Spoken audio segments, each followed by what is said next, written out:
주 80년경에 바울과 함께 전도 여행을 했던 그리스인 의사 누가가 기록한 것으로 알려진 누가복음 말씀은 예수님의 생애에 대해서 자세하게 기술하면서 그 가운데 예수님의 제자란 누구인지, 예수님의 제자는 어떤 사람인지에 대해서 잘 설명해 주고 있습니다.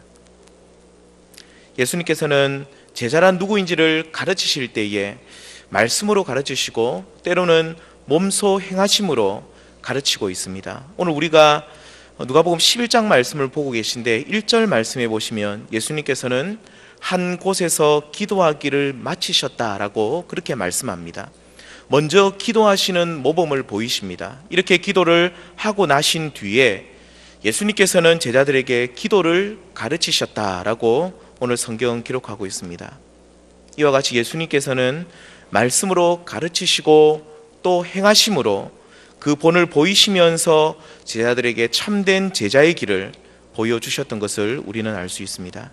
그런데 이러한 하나님의 말씀과 교훈을 무시하고 하늘로부터 오는 표적만 구하는 이들이 있었습니다. 누가복음 11장 16절에 보시면 또 더러는 예수를 시험하여 하늘로부터 오는 표적을 구하니라고 말씀하고, 그리고 29절에도 보시면 이 세대는 악한 세대라 표적을 구하되 요나의 표적밖에는 보일 표적이 없나니라고 하십니다. 이들은 누구입니까? 바로 예수님을 따라다녔던 무리들입니다. 이들은 예수님께서 말씀하시는 바 하나님의 나라, 그 복음에 대해서는 관심이 없었고, 그리고 예수님께서 그 말씀대로 행하시는 그 삶에는 전혀 무관심했습니다. 이들의 관심은 오직 더 큰 기적, 더 큰 표적밖에는 없었던 것입니다. 오늘 읽은 본문 말씀의 사건이 시작된 14절 말씀부터 보시면 예수님께서는 말 못하게 하는 귀신 들린 사람의 그 더러운 것을 쫓아내시고 그를 고쳐주셨을 때에 사람들은 이 기적을 온전히 믿지 않고 오히려 예수님께서 귀신의 왕 바알세불을 힘입어 쫓아낸다라고 의심했던 것을 우리는 보게 됩니다. 이는 무엇을 가르쳐 줍니까? 말 못하는 자가 말을 하게 되는 것과 같은 이 놀라운 기적을 보아도 도무지 믿지 않는다는 말입니다. 사랑하는 성도님들, 예수님을 따라다녔던 무리와 그리고 예수님의 제자는 복음 앞에서 전혀 다른 반응을 보입니다. 예수님을 진실로 믿고 따르기를 원하는 그의 제자들은 예수님께서 전하시는 말씀에 관심을 가지고 여기에 반응하는 것을 우리는 보게 됩니다. 예수님을 통해 변화된 사람들도 마찬가지입니다. 하지만 무리들은 예수님께서 행하시는 표적에만 관심을 가집니다. 자신의 눈과 귀를 의심케 할 만큼 놀라운 어떤 기적적인 일만 구하고 말씀에는 전혀 관심이 없는 그런 모습을 우리는 보게 됩니다. 그런데 분명한 사실은 이들은 아무리 놀라운 기적을 보아도, 그리고 아무리 놀라운 이적을 체험해도 결코 예수님을 제대로 믿을 수 없다는 것입니다. 오늘 본문에 나온 무리들처럼 귀신이 떠나가고 사람이 온전케 되는 기적을 보아도 결국 이들은 예수님을 의심하고 더 큰 이적, 더 놀라운 이적만을 구하는 것을 우리는 볼 수 있는 것입니다. 오직 우리 모두는 희한한 능력, 기적을 구하기보다 오직 하나님의 말씀과 그 복음에 관심을 가지시고 여기에 창념할 수 있는 저와 우리 성도님들 되시기를 바랍니다. 이렇게 하늘로부터 오는 표적만을 구하는 무리들을 향해 예수님께서는 너희들이 진정으로 구해야 하는 것이 무엇인지를 오늘 본문 말씀은 전해주고 있습니다. 그것은 다름 아닌 하나님의 온전한 통치를 구하라, 그렇게 말씀하십니다. 무리들 가운데 예수님께서 귀신의 왕으로 알려진 바알세불을 힘입어 귀신을 쫓아낸다고 주장하는 이들이 있었는데 예수님께서는 이들의 생각이 틀렸음을 말씀하시면서 사탄이 스스로 분쟁하면 어떻게 그 나라가 서겠느냐라고 하십니다. 다시 말씀드리면 귀신을 쫓아내는 일은 없다는 뜻입니다. 그리고 나서 예수님께서는 방금 내 앞에 있었던 말 못하는 귀신에 들린 이 사람이 온전케 된 것은 하나님의 손을 힘입어 귀신을 쫓아낸 것이고, 그리고 하나님의 나라가 너희에게 임한 결과라고 오늘 본문 20절 말씀을 통해 교훈하십니다. 예수 그리스도께서는 더러운 귀신들을 결박시키시고 이들을 굴복시키는 놀라운 일을 하나님께서는 행하신다라고 말씀하고 계신 것입니다. 그리고 나서 예수님께서는 한 가지 비유를 하시는데 바로 24절부터 26절까지 나온 이 내용입니다. 이 비유에 보시면 어떤 사람이 더러운 귀신에 들려 고통받고 있었는데 그 귀신이 떠났다라고 말합니다.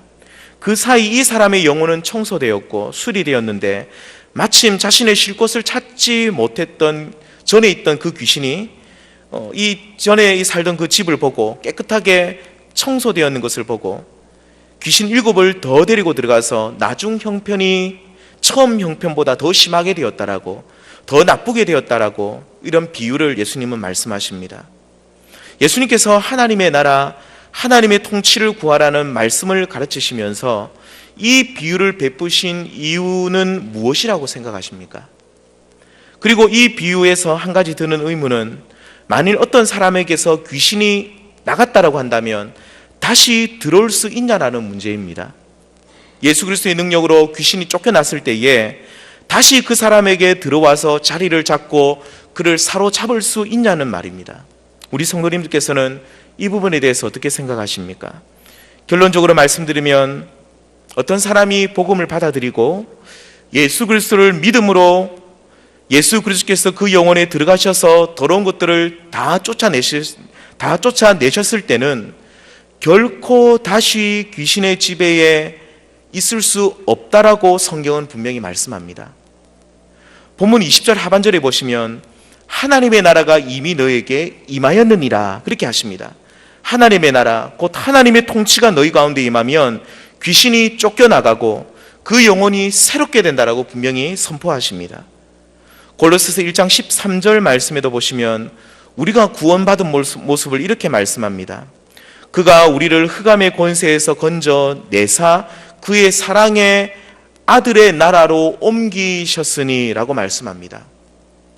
예수 그리스도를 믿음으로 흑암의 권세에서 건져냄을 받은 사람은 그의 사랑의 아들의 나라로 옮겼다라고 분명히 말씀합니다. 그래서 하나님의 나라, 하나님의 통치 아래 살게 되면 결코 음부의 권세, 더러운 영들이 지배할 수 없다라고 분명히 말씀하십니다.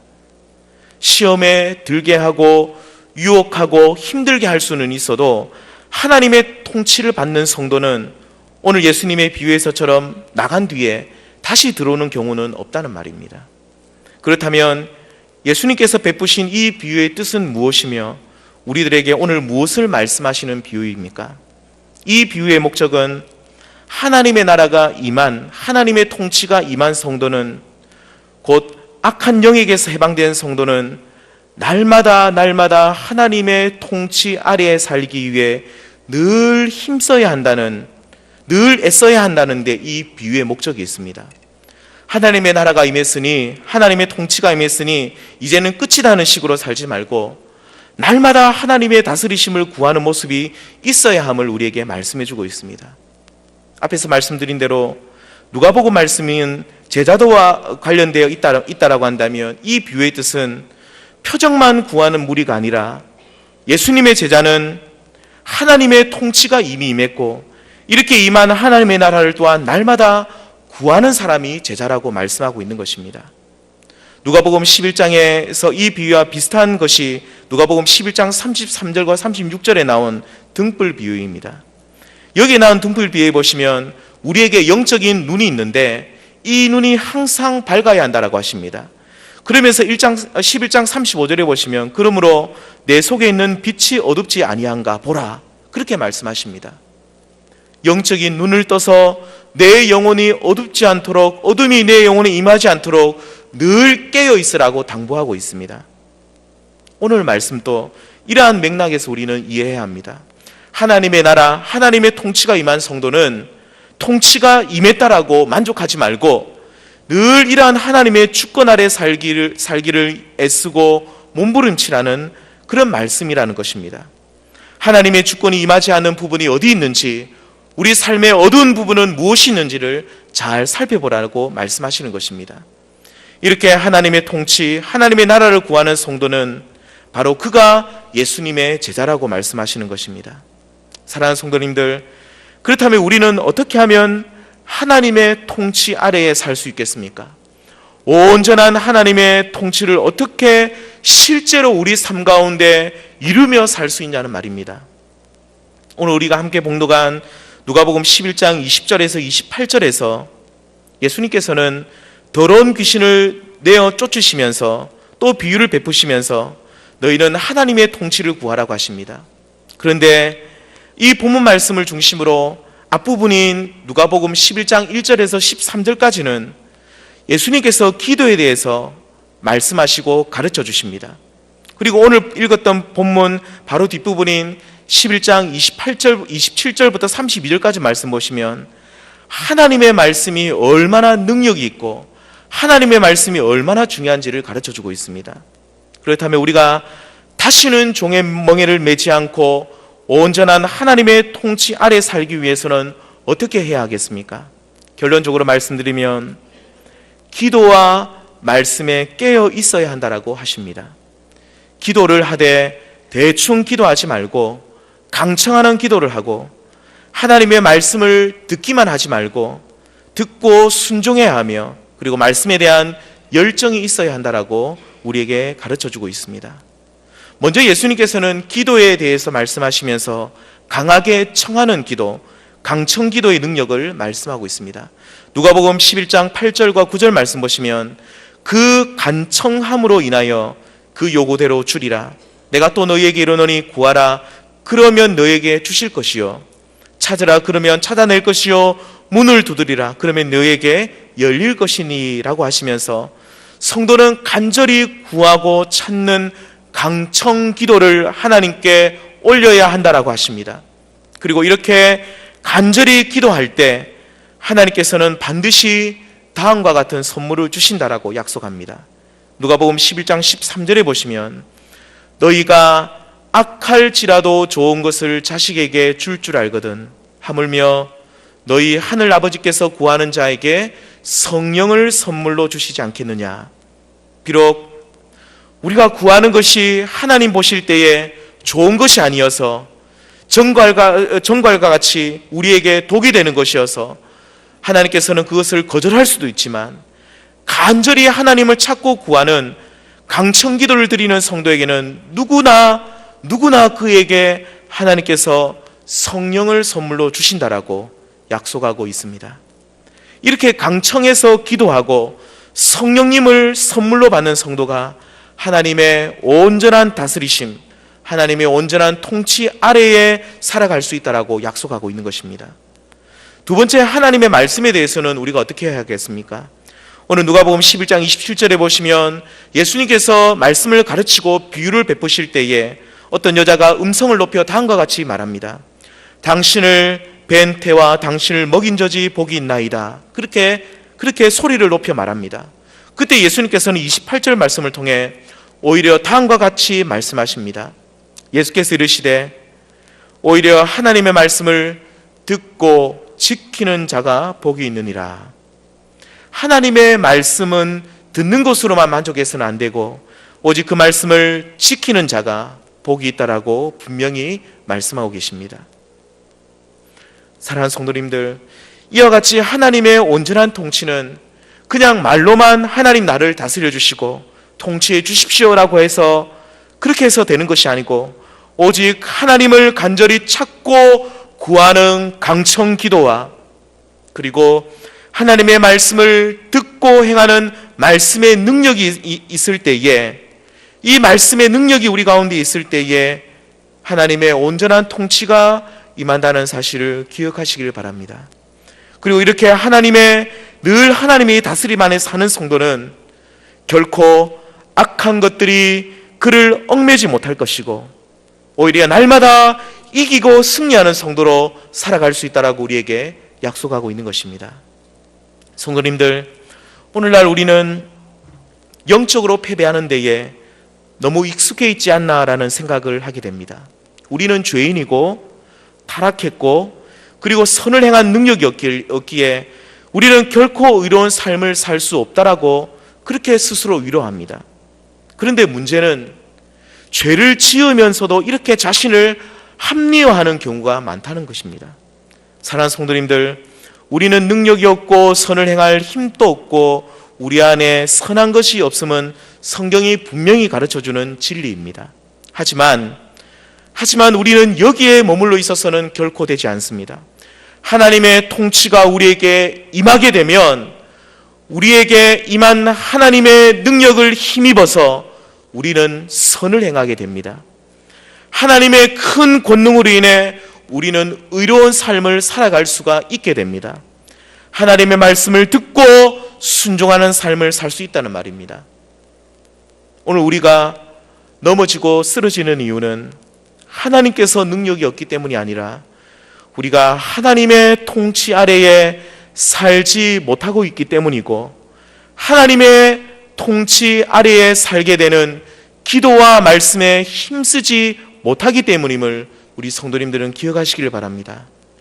여기 계신 우리 모든 성도님들께서는 하나님의 그 영원하신 다스림, 하나님의 통치 아래 사시면서 늘 정결하고 거룩한 모습으로 서고 싶으십니까? 그렇다면 우리에게 능력이 없음을 인정하시길 바랍니다. 그리고 하나님의 통치를 구하십시오.